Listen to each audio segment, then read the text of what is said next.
por supuesto, vamos a hablar de este segundo mandamiento en lo que se refiere a las imágenes. Hay una palabra que viene del griego y es ícono. Lo usamos hoy día, todo el mundo usa la palabra ícono. Bueno, eso es una palabra griega que significa imagen, pero en este caso es una imagen religiosa pintada o hecha en relieve o con mosaico. Eso era originalmente ícono.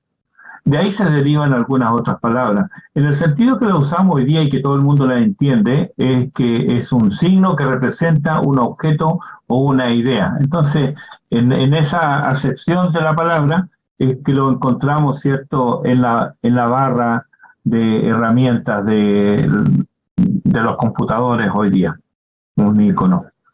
Un icono que especialmente quienes hemos pasado de los 21 años, cuando llegamos a cualquier lugar público o después de un viaje, un icono que buscamos es un hombrecito, ¿cierto? Parado, con los brazos abajo, porque sabemos, este es el de hombre, y ahí entramos.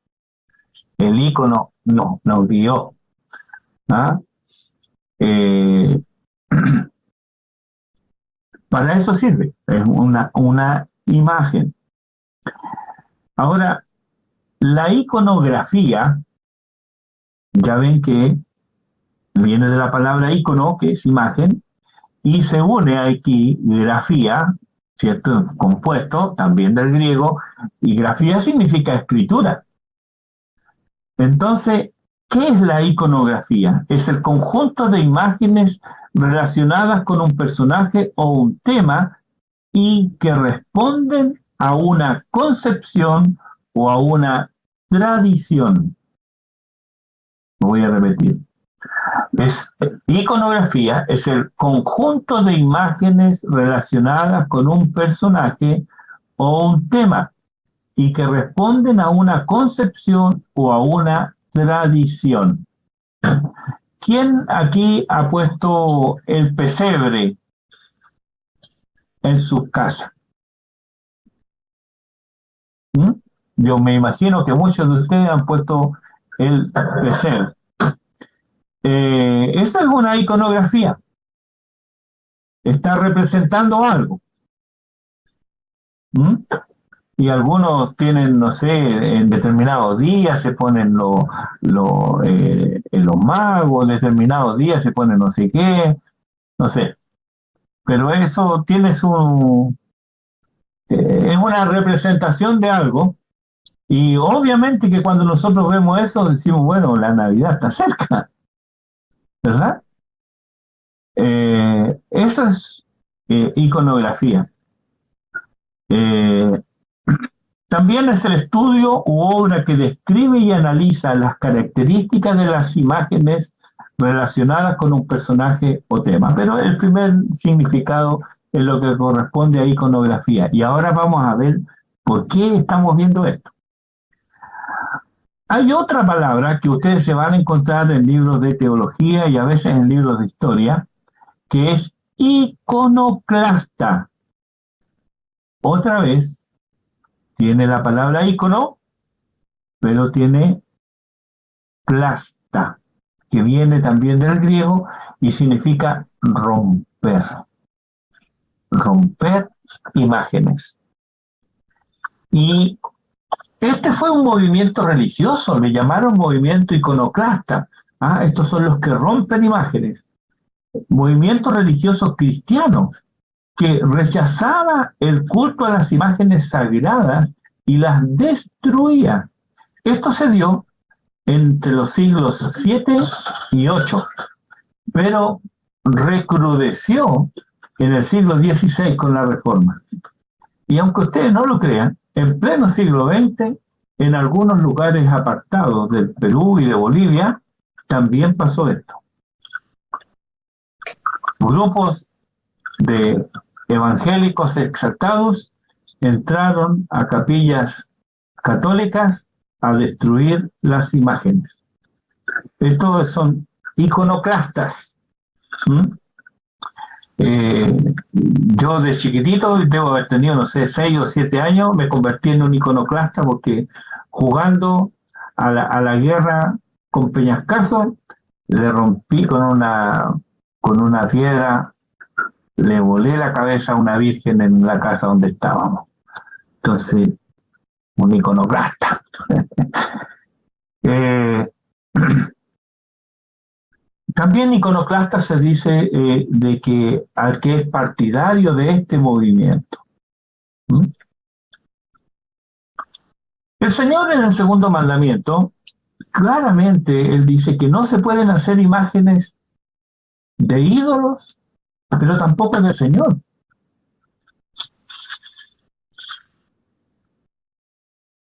Pero esto no quiere decir que el culto de Israel se realizara sin imágenes. Vamos a ver la diferencia.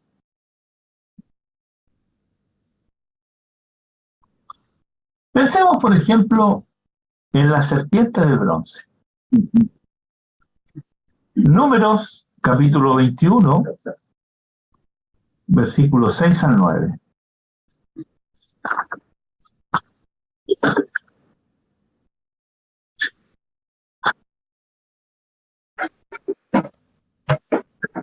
Y Jehová envió entre el pueblo serpientes ardientes que mordían al pueblo, y murió mucho pueblo de Israel. Entonces el pueblo vino a Moisés y dijo: hemos pecado por haber hablado contra Jehová y contra ti. Ruega a Jehová que quite de nosotros estas serpientes.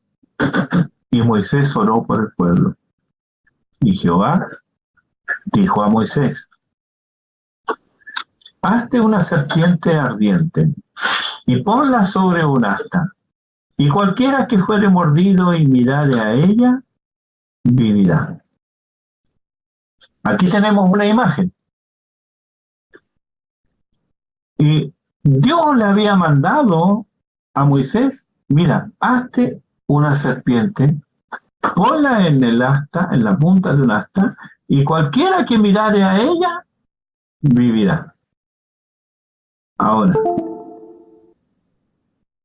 hay que retroceder, porque esto no es mágico. Primero, el pueblo se había arrepentido. Ellos habían reconocido su pecado. Y en segundo lugar, Moisés había intercedido por ellos. Entonces tenemos dos cosas aquí que hacen que esto que Dios ordena hacer tenga el resultado que Dios dice que va a tener. Hay arrepentimiento y confesión de pecado, y hay intercesión. Y luego entonces, el que mirara de estos, el que mirara el asta, el que mirara la serpiente, no iba a morir por el veneno de la serpiente. Eso era todo. Ahora, esta serpiente ardiente, esto es en el siglo XV antes de Cristo. Avanzamos algunos siglos en la historia y la descubrimos que todavía estaba intacta en el siglo VIII antes de Cristo. Habían pasado 7 siglos, 700 años, y esa serpiente todavía estaba. ¿Pero qué había pasado con ella? El rey Ezequías dio una orden respecto de esta serpiente. El segundo libro de Reyes, capítulo 18, versículo 4.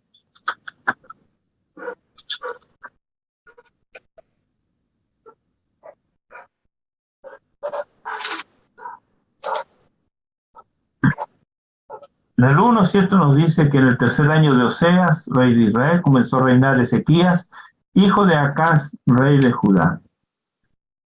Cuando comenzó a reinar era de 25 años y reinó en Jerusalén 29 años. Hizo lo recto ante los ojos de Jehová, conforme a todas las cosas que había hecho David, su padre.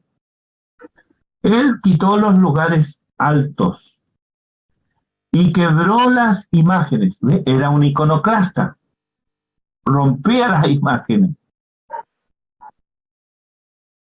Quebró las imágenes. Cortó los símbolos de acera e hizo pedazos la serpiente de bronce que había hecho Moisés. ¿Por qué hizo esto? Si Dios había dicho que lo hiciera, ¿por qué Ezequías llega y la rompe?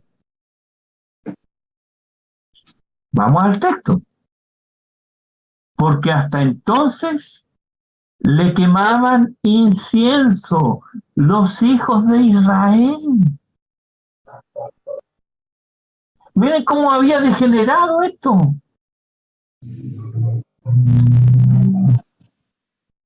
Cuando esa serpiente apuntaba a algo mucho mayor que la serpiente. Esa serpiente en el asta que Dios dice en Génesis, y uno dice, ¿y por qué una serpiente? Si Dios la maldijo como criatura en Génesis. Le dice, por esto que has hecho, maldita serás sobre todos. Sobre tu pecho te arrastrarás y polvo comerás. Había una maldición sobre ella. ¿Y por qué Dios le dice, hazte una serpiente?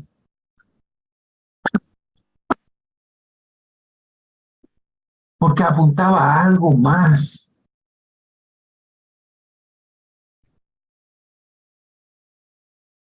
Juan 3:14. Nos recuerda a qué apuntaba esta.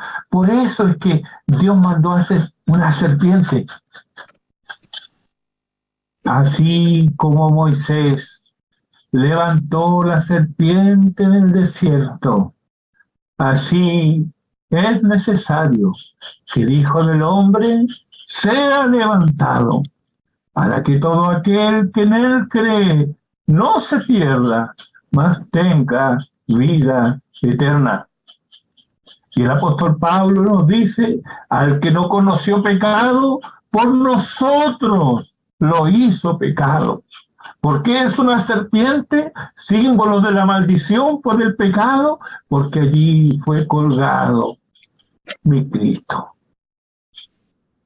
Esa serpiente debía apuntar al Salvador, a aquel que iba a echar tras sí el pecado de los suyos, iba a sufrir la maldición del pecado, el castigo de Dios lo iba a sufrir sobre sí para que los suyos tuvieran vida y vida en abundancia. A eso apuntaba. Pero ¿qué es lo que hace la mente carnal? ¿Qué es lo que hace el hombre que está desconectado de Dios? Lo convierte en un ídolo.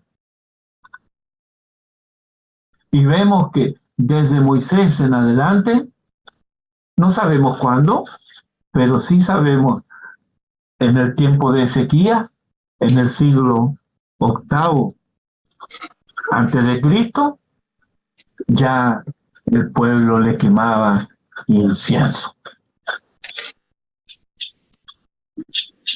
Y llama la atención que Ezequías le cambia el nombre, le pone Nehustán, que significa cosa de bronce.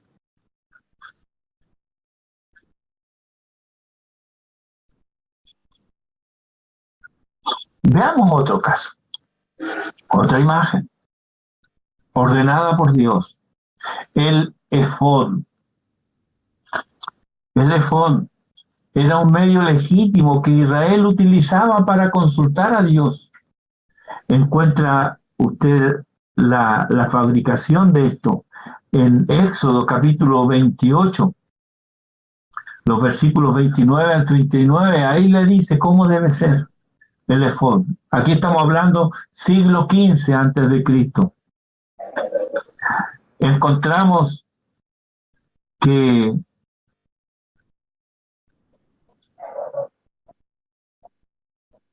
Ya un siglo más o menos más tarde, en el siglo XIV, encontramos a Micaías.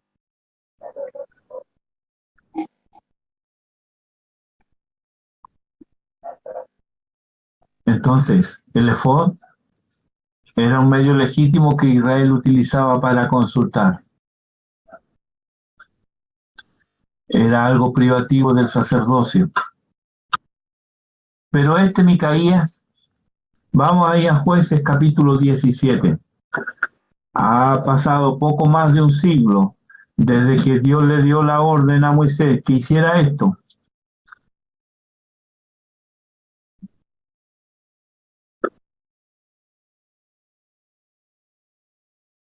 En Jueces capítulo 17, los versículos 5 y 6.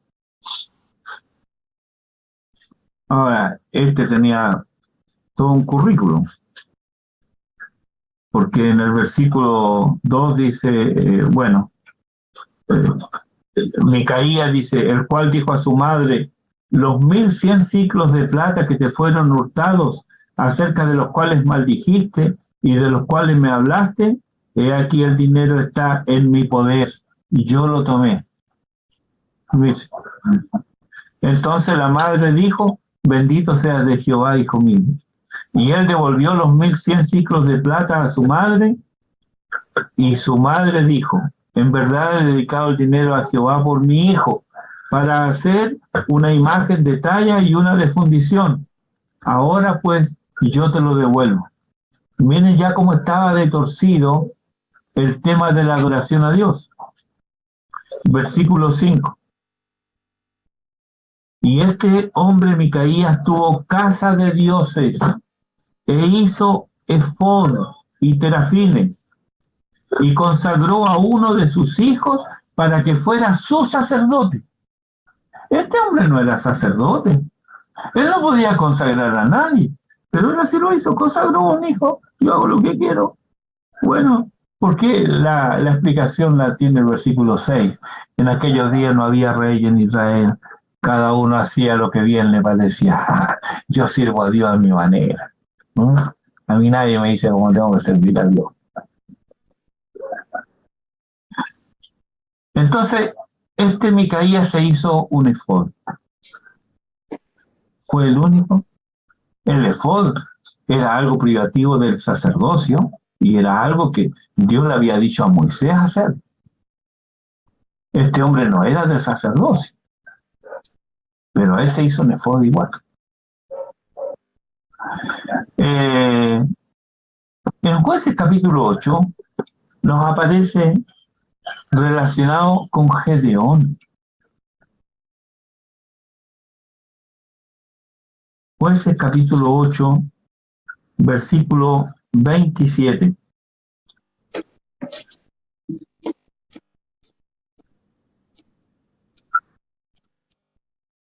Bueno, él en el contexto le pide el oro de los zarcillos. Ellos se lo entregan y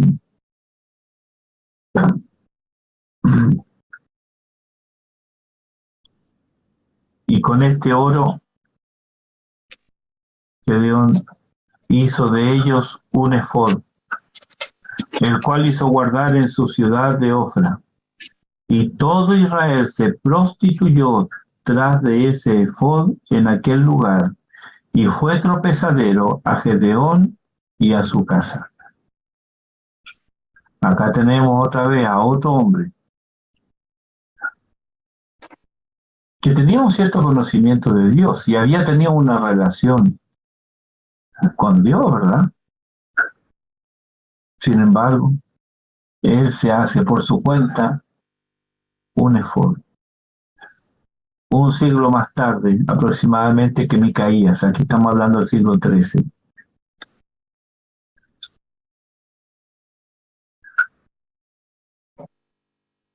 Pero el efod debía usarse con oración. Lo encontramos haciendo uso del efod a David. En el primer libro de Samuel,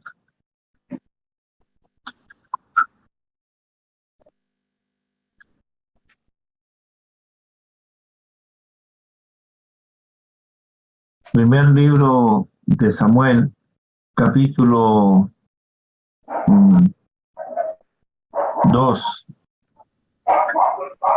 en el versículo 28, recuerda entre las cosas que Dios le dice a Elí, le dice: yo te escogí por mi sacerdote entre todas las tribus de Israel para que ofreciese sobre mi altar y quemases incienso y llevase efod delante de mí. ¿Se fijan? El sumo sacerdote era quien llevaba el efod. En el capítulo 23 del primer libro de Samuel, capítulo 23, versículos 9 al 12, dice: vas entendiendo David que Saúl ideaba el mal contra él, dijo a Abiatar, sacerdote: trae el efod. Y dijo David: Jehová Dios de Israel, tu siervo, tiene entendido que Saúl trata de venir contra Keila a destruir la ciudad por causa mía. ¿Me entregarán los vecinos de Keila en sus manos? ¿Descenderá Saúl como ha oído tu siervo? Jehová Dios de Israel, te ruego que lo declares a tu siervo. Y Jehová dijo: sí, descenderá. Dijo luego David: ¿me entregarán los vecinos de Keila a mí y a mis hombres en manos de Saúl? Y Jehová respondió: os entregarán. El efod era usado por los sacerdotes en estrecha relación con la oración ante la petición del pueblo de Dios, en este caso el rey. No sabemos cómo funcionaba, pero sí sabemos que eso era algo privativo del sacerdote. Lo mismo encontramos en el capítulo 30. Capítulo 30, versículos 7 y 8. Y dijo David al sacerdote Abiatar, hijo de Ahimelech: yo te ruego que me acerques el efod. Y Abiatar acercó el efod a David. Y David consultó a Jehová diciendo: ¿perseguiré a estos merodeadores? ¿Los podré alcanzar?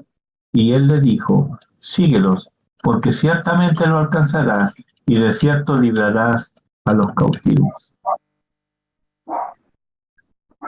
Entonces, el efod era un instrumento físico exquisitamente adornado y hecho con mucho cuidado y según las indicaciones de Dios, para que sirviera al sacerdote, para él usarlo, para consultar al Señor.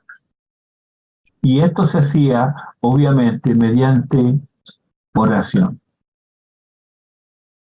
Pero estos hombres, Micaías y Gedeón, ellos se mandaron a hacer uno por su cuenta.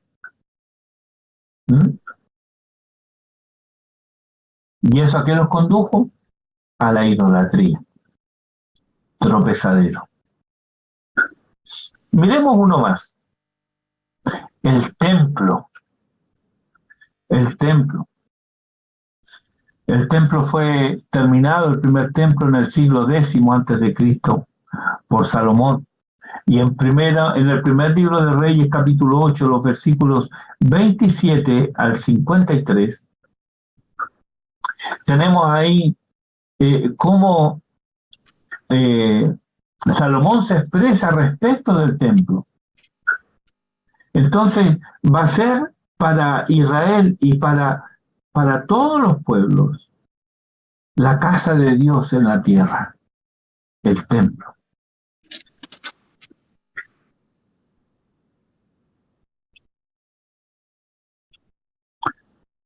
Cuando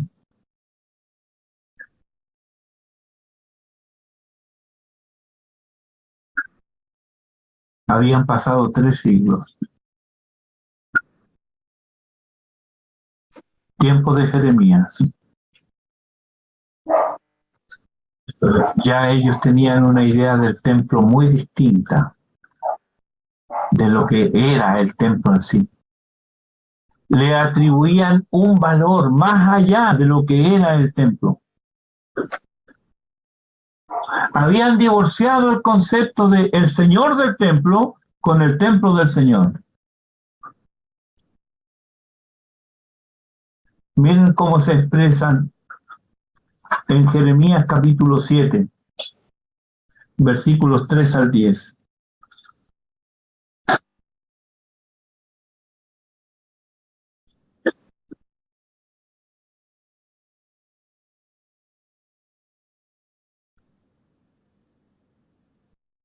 Así ha dicho Jehová de los ejércitos, Dios de Israel: mejorad vuestros caminos y vuestras obras, y os haré morar en este lugar. No fiéis en palabras de mentira, diciendo, palabras de mentira. ¿Cuáles son? Templo de Jehová, templo de Jehová, templo de Jehová es este. Pero si mejorareis cumplidamente vuestros caminos y vuestras obras, si con verdad hiciereis justicia entre el hombre y su prójimo, y no oprimiereis al extranjero, al huérfano y a la viuda, ni en este lugar derramareis la sangre inocente, ni anduviereis en pos de dioses ajenos para mal vuestro, os haré morar en este lugar, en la tierra que di a vuestros padres para siempre. He aquí vosotros confiáis en palabras de mentira que no aprovechan. ¿Cuál era la palabra de mentira? La casa de Dios está entre nosotros, no nos va a pasar nada. Templo de Jehová, templo de Jehová, templo de Jehová es este. ¿Qué hacían ellos? Versículo 9.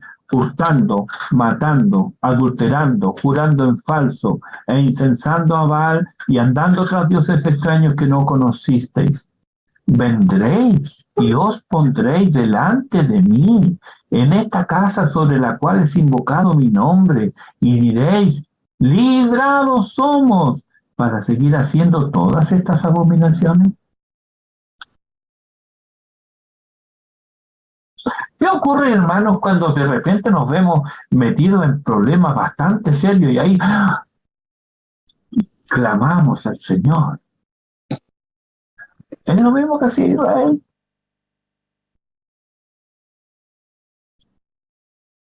Ellos pensaban que porque el templo, la casa de Dios estaba entre ellos, nunca les iba a pasar nada. Estaban convencidos de eso. Entonces se había transformado en un lugar no de culto al Señor, sino que ya era el culto al templo.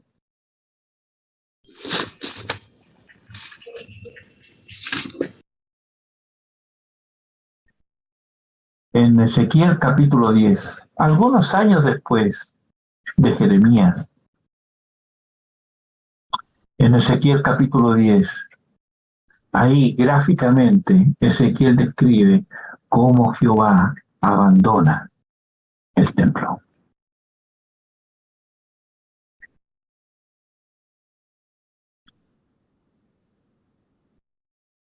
Es lo mismo que antes había pasado con el arca. El arca era el lugar de la morada de Dios, según lo vemos en el primer libro de Samuel, capítulo 4, versículo 4.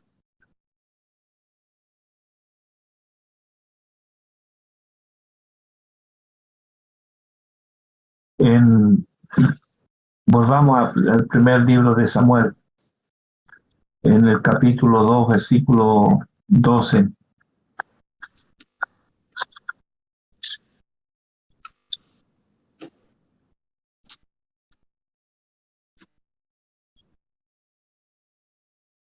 A ver, 1 Samuel capítulo 4, versículo 4. Vamos a verlo en este orden. Y envió el pueblo a Silo, y trajeron de allá el arca del pacto de Jehová de los ejércitos, que moraba entre los querubines, y los dos hijos de Elí, Ofni y Fines, estaban allí con el arca del pacto de Dios. ¿Qué hacían los sacerdotes con el arca? El arca debía estar en un lugar. Pero estos hombres, ¿quiénes eran Ofni y Fines? Ellos eran sacerdotes también, eran hijos de Elí. Pero la Escritura nos dice, en el capítulo 2, versículo 12, los hijos de Elí eran hombres impíos y no tenían conocimiento de Jehová.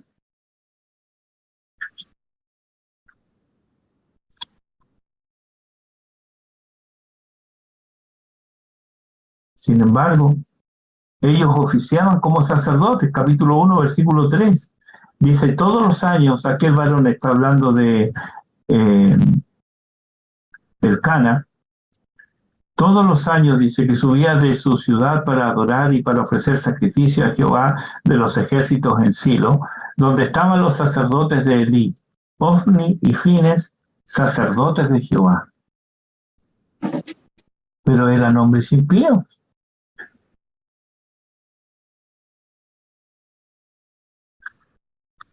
En el capítulo 4, versículo 11,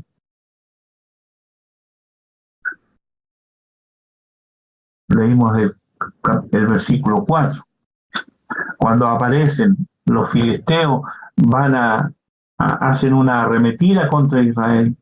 Y para Israel defenderse y tener seguridad, bueno, ahí van estos hombres que eran sacerdotes y llevan el arca. O sea, el arca, ¿qué simbolizaba? Era lo más sagrado, ahí estaba Dios.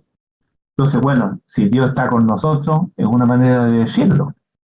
Si Dios está con nosotros, no nos van a vencer los filisteos. O sea, Dios no va a permitir que el arca caiga en manos de incircuncisos. Ese era el pensamiento que estaba detrás de estos hombres impíos. Le asignaron poder a ese mueble que Dios mandó a Moisés hacer. Entonces, en el versículo 11 nos dice, y el arca de Dios fue tomada, y muertos los dos hijos de Elí, Ofni y Fines.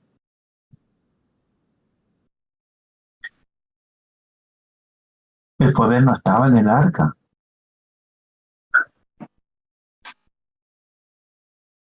Y estos hombres fueron muertos. Versículo 22.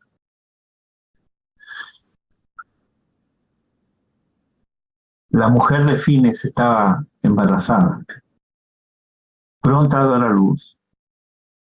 Y ella, cuando nace el niño, le pone un nombre, Icabod, que significa traspasada es la gloria de Israel, porque ha sido tomada el arca de Dios. Había un concepto pagano metido en la mentalidad del pueblo de Israel respecto del arca de Dios.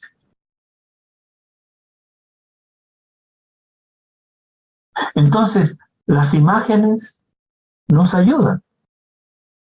Dios las ha diseñado de tal manera de que ellas apunten a algo, pero no es para que nosotros pongamos nuestros ojos y menos nuestra confianza en estas cosas. Hoy día algunos han convertido el bautismo en algo que les confiere seguridad absoluta. Otros tienen una idea mística de la cena del Señor. Y hay congregaciones donde creen en el ungimiento de los enfermos, de que cuando los ungen, entonces ahí Dios los sana. Sin embargo, en el momento de la cena del Señor, ellos creen que por participar de los elementos ya no necesitan unción. Son todas ideas equivocadas, pero lo que hay detrás le confieren un poder místico a los dos elementos, que son elementos comunes y que son santificados mediante la oración para el propósito de recordar el sacrificio de Cristo en la cruz del Calvario y para ninguna otra cosa. Pero ellos lo han convertido en algo que va más allá. Han transformado el símbolo en un objeto que si uno les pregunta, por supuesto lo van a negar, pero es casi adoración.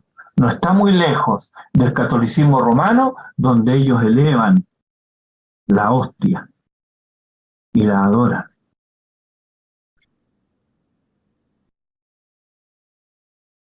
Lo que Dios bendice, hermanos, no es el lugar, Él bendice a las personas.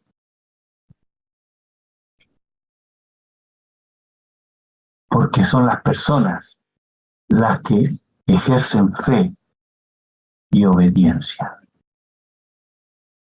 Lo que Dios busca de los suyos es fe y obediencia.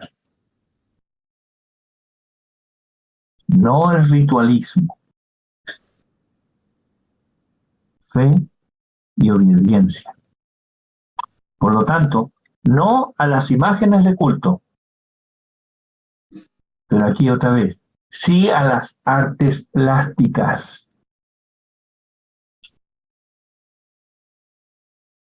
Por mucho tiempo la iglesia evangélica se negó, por muchos siglos, se negó a las artes plásticas.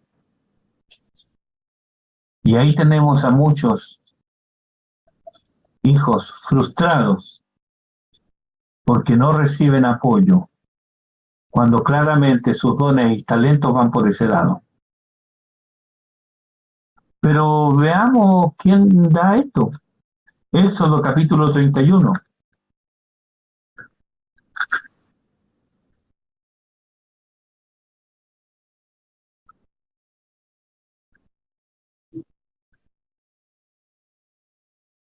Éxodo capítulo 31, versículos 2 al 6. Recordemos, Dios ya le había dado los 10 mandamientos. No te harás imagen. 31, Éxodo 31, del 2 al 6 dice: mira, yo he llamado por nombre a Bezaleel, hijo de Uri, hijo de Ur, de la tribu de Judá, y lo he llenado del Espíritu de Dios, en sabiduría y en inteligencia, en ciencia y en todo arte, para inventar diseños, para trabajar en oro, en plata y en bronce, y en artificio de piedra para engastarlas, y en artificio de madera para trabajar en toda clase de labor. ¿El Espíritu de Dios? Yo pensé que tenía que ver solamente con estudiar la Biblia. No, también tiene que ver con los dones que Él te ha dado con tus manos.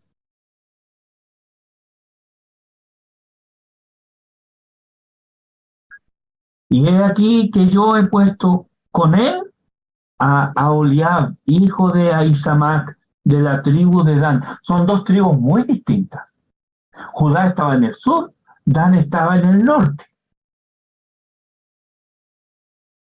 Judá era una tribu grande, Dan era una tribu chiquitita.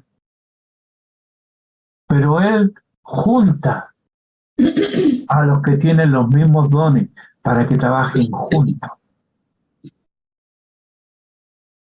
Y he puesto sabiduría en el ánimo de todos sabios de corazón. No eran ellos los únicos, pero ellos los dirigían para que hagan todo lo que te he mandado: el tabernáculo de reunión, el arca del testimonio, el propiciatorio que está sobre ella, y todos los utensilios del tabernáculo, la mesa y sus utensilios, el candelero limpio y todos sus utensilios, el altar del incienso, el altar del holocausto y todos sus utensilios, la fuente y su base, los vestidos del sacerdocio, las vestiduras santas para Aarón el sacerdote, etcétera, etcétera, etcétera. Miren, de todas las cosas con las que tenía que ver el Espíritu de Dios por medio de estos hombres que Dios le había dado estos dones.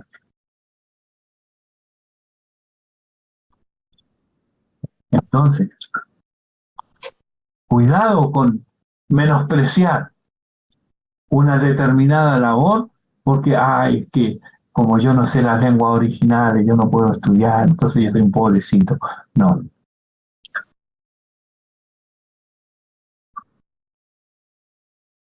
¿Imágenes de culto? No.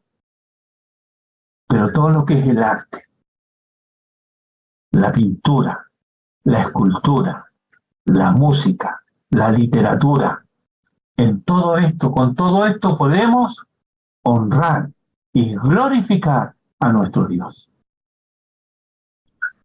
Por último, quiero que veamos, espero que me alcance el tiempo, quiero que veamos la Iglesia Católica Apostólica Romana y las imágenes. Tengo, por esas cosas de la vida, el Catecismo de la Iglesia Católica, un libro bastante gruesecito. Esta es la edición de 1992, o sea, está vigente. Y para mí siempre fue una cosa así como, ¿por qué si la palabra de Dios es tan clara y ellos tienen la misma Biblia que yo? ¿Por qué ellos igual creen en las imágenes? ¿Se preguntó usted alguna vez eso? Yo me lo pregunté muchas veces. Bueno, investigando me di cuenta de que ellos habían hecho el prefacio, el primer mandamiento y el segundo, uno solo. Entonces dije yo, aquí está. Porque esto de las imágenes está escondido, digamos, en la última parte del primer mandamiento de ella. Entonces, ¿quién se acuerda? Porque ahí lo que destaca, ¿cuál es? No tendrás dioses ajenos delante de mí. Y ellos no es que repitan tanto los 10 mandamientos, ellos repiten el credo apostólico, que es una confesión de fe válida. Creo en Dios Padre Todopoderoso, Creador del cielo y de la tierra. Así comienza el credo. Y eso es ecuménico. Todos los que creen eso, estamos de alguna manera hermanados. Católicos y evangélicos creemos lo mismo en cuanto al credo de los apóstoles. Entonces, cuando ellos dicen, creo en Dios Padre Todopoderoso, listo, pasamos el primer mandamiento, porque el primer mandamiento dice, no tendrás dioses ajenos delante de mí. Pero me pregunté, ¿a qué habrá? Y encuentro, claro que para citarlo esto hay que tener paciencia, porque se encuentra en la tercera parte, la segunda sección, el capítulo primero, el artículo cuarto, los párrafos 2129 al 2132. Ahí encuentra una sección que se llama No te harás escultura alguna. El artículo cuarto. ¿Y cómo si tiene este título? ¿Sabes por qué? Entonces me pongo a leer. Pero antes me doy cuenta de que tiene una referencia en el costado. Dice, no te harás escultura alguna, y el costado dice 1159-1162. Entonces, yo voy a esos párrafos, 1159-1162, y ¿con qué me encuentro?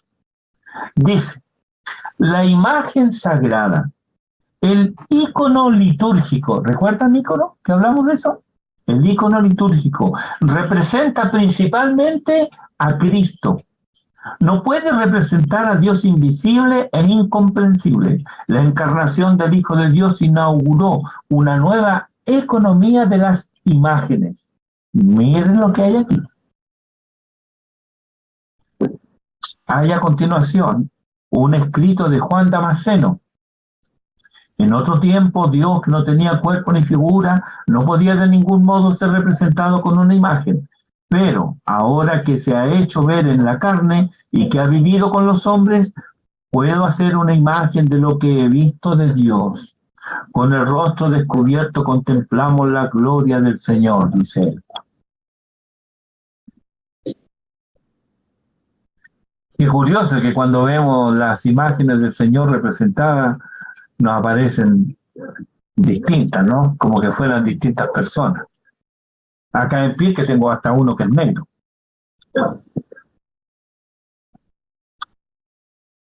Párrafo 1160. La iconografía, ¿recuerdan? Iconografía. La iconografía cristiana transcribe mediante la imagen el mensaje evangélico que la Sagrada Escritura transmite mediante la palabra. Miren, ¿para qué vamos a predicar? Si podemos mostrar una imagen. De acuerdo a esto, el dicho es cierto, entonces, una imagen vale más que 1000 palabras.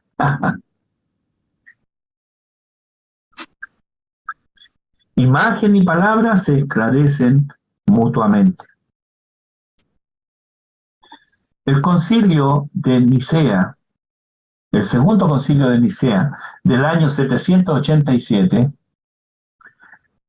dice: para expresar brevemente nuestra profesión de fe, conservamos todas las tradiciones de la Iglesia, escritas o no escritas, que nos han sido transmitidas sin alteración. Una de ellas es la representación pictórica de las imágenes, que está de acuerdo con la predicación de la historia evangélica, creyendo que, en verdad y no en apariencia, el Dios Verbo se hizo carne, lo cual es igualmente útil y provechoso, porque las cosas que se esclarecen mutuamente tienen sin duda una significación recíproca. En muchas palabras están diciendo que las imágenes ayudan a la comprensión del Evangelio. El párrafo 1161 dice: todos los signos de la celebración litúrgica hacen referencia a Cristo. También las imágenes sagradas de la Santísima Madre de Dios y de los santos significan, en efecto, a Cristo que es glorificado en ellos.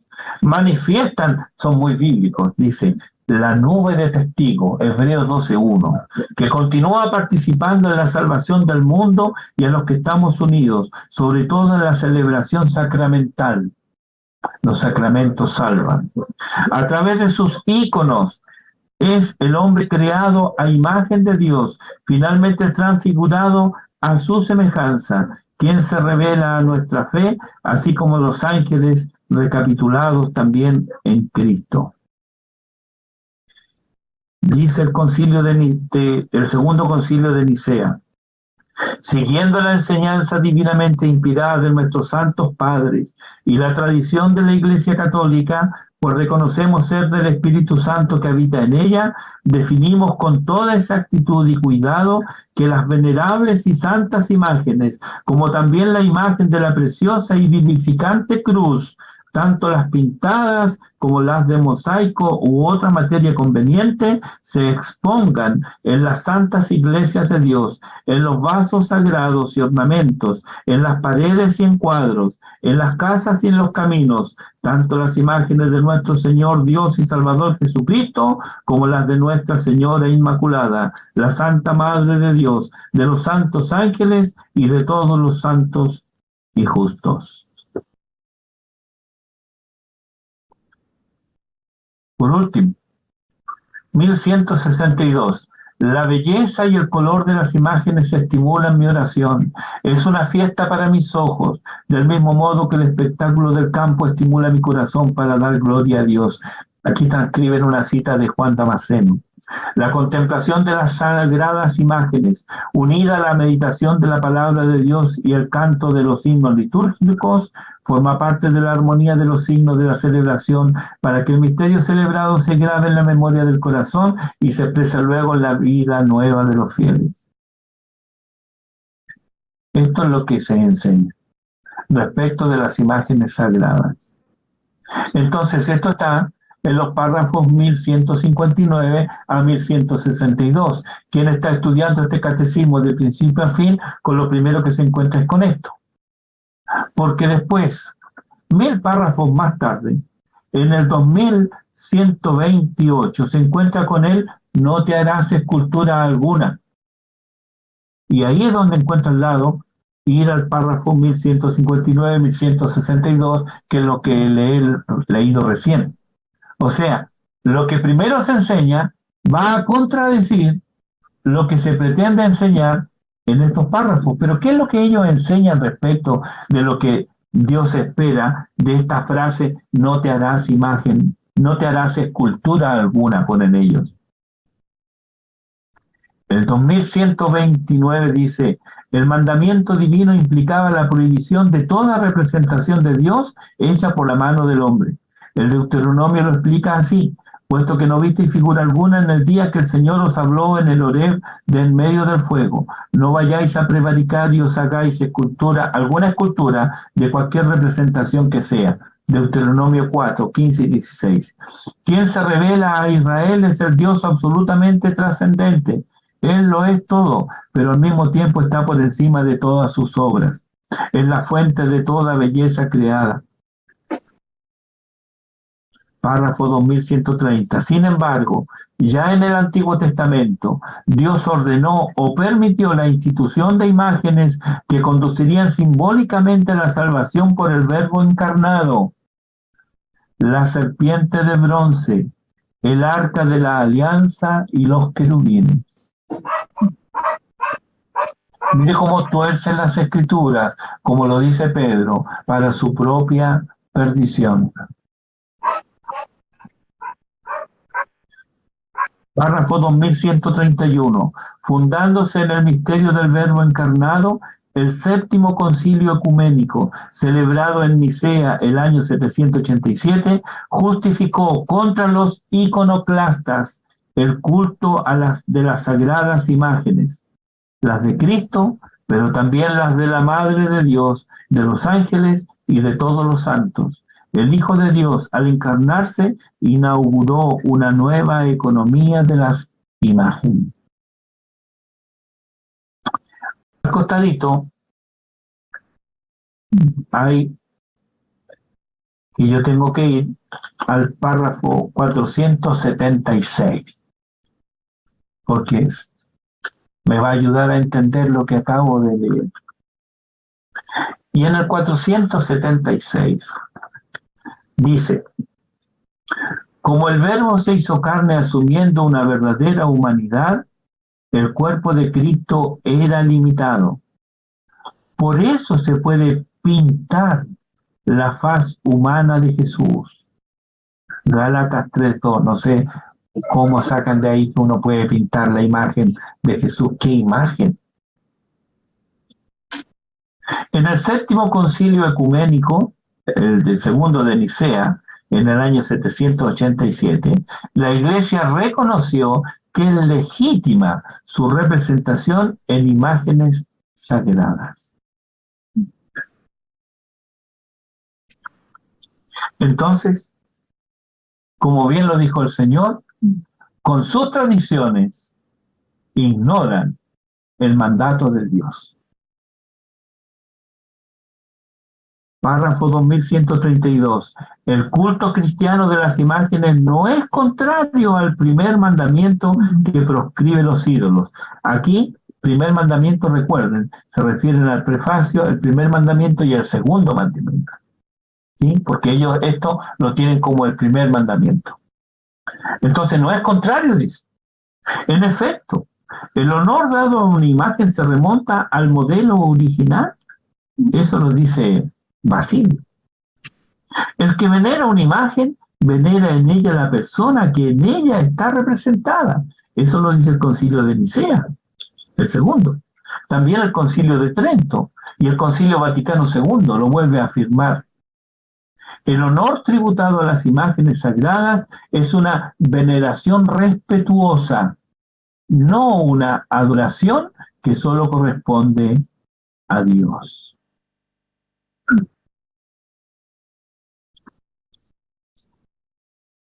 Esta es la manera por la cual, elucubrando sobre textos bíblicos, pero persistiendo en lo que se mete en sus mentes, hacen que las ideas humanas estén por sobre la palabra de Dios.